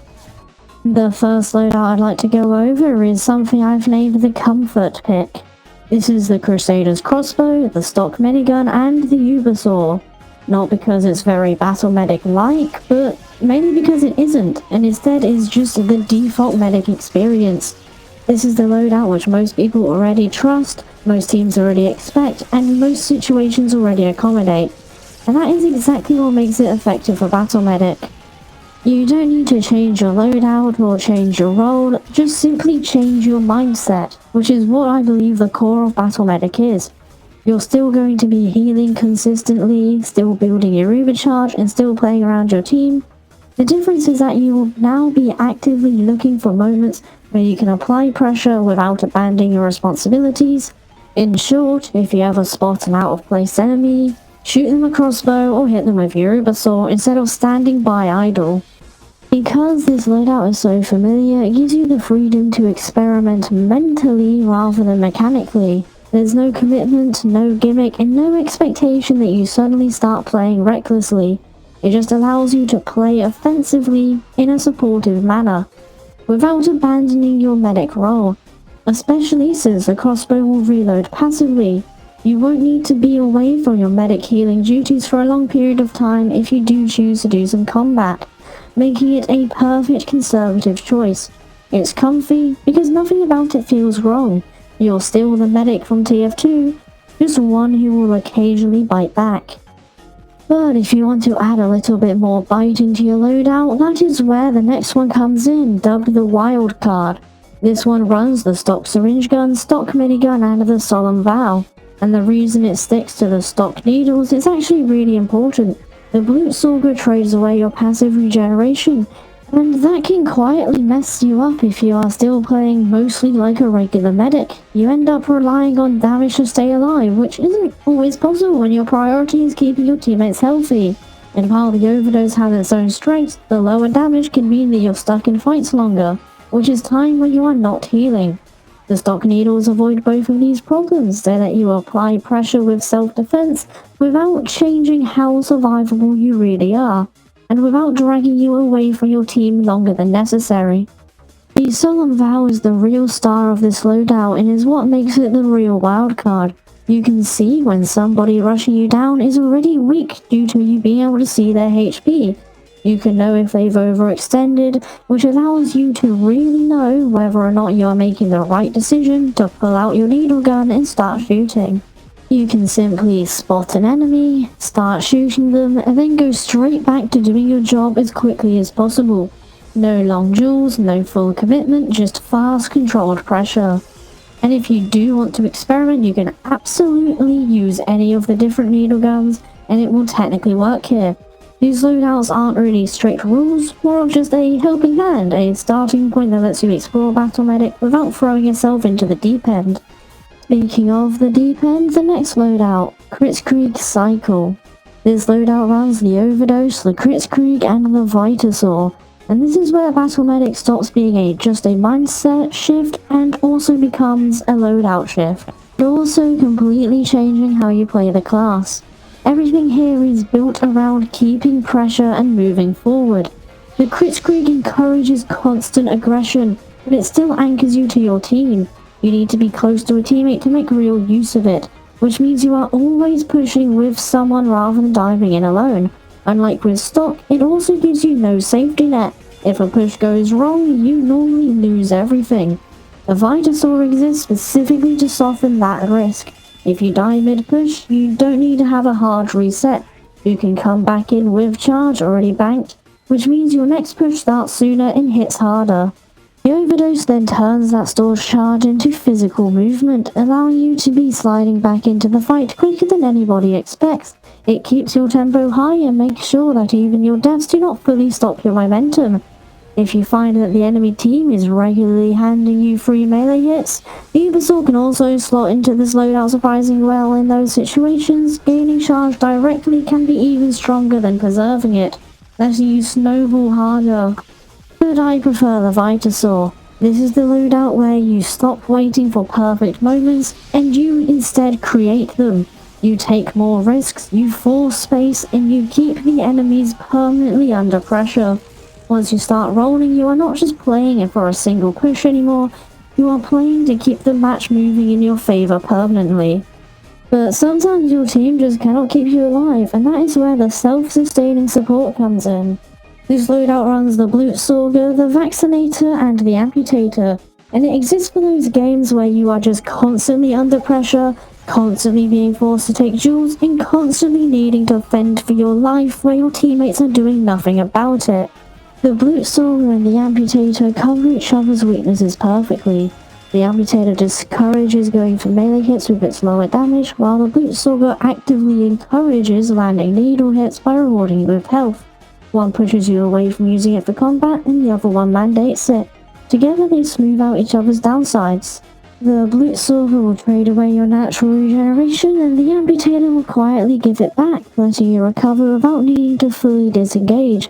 One pushes you into danger and the other one pulls you back out, creating a perfect balance where you get the benefits of both without really worrying about anything. And the Vaccinator ties the whole thing together, and what it really does is pushes this loadout into the Battle Medic territory. Its super bubbles will stay on a teammate even when you switch targets, meaning that you can keep your team protected while taking care of yourself. You are not trading your team survival for your own personal survival, you're doing both at once. This loadout wins fights by simply staying alive through your own health and keeping your teammates up through the damage resistances, all the while letting you dish out some damage. But at some point, staying alive stops being about out-healing the damage you take, and instead starts being about never taking it in the first place, and that is where the roaming medic can come in. This loadout will run the overdose, the quick fix, and the solemn vow, and is built around having as little downtime from combat as possible. The quick fix means that you can patch up your teammates as fast as possible, also that you can leave them. It also builds up your Uber super quickly, again limiting the time you actually need to be babysitting your teammates, and because it builds Uber so fast, it pairs perfectly with the overdose. It is perfect for battle medic, as because more speed is always better to have than more HP. With a faster move speed you can avoid taking damage in the first place. Since a full Uber you are almost as fast as Scout, you basically get to play like one.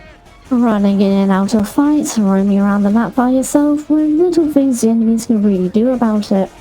The quick fix can also be used for movement-wise for copying other classes' jumps on your team if any of them happen to be nearby.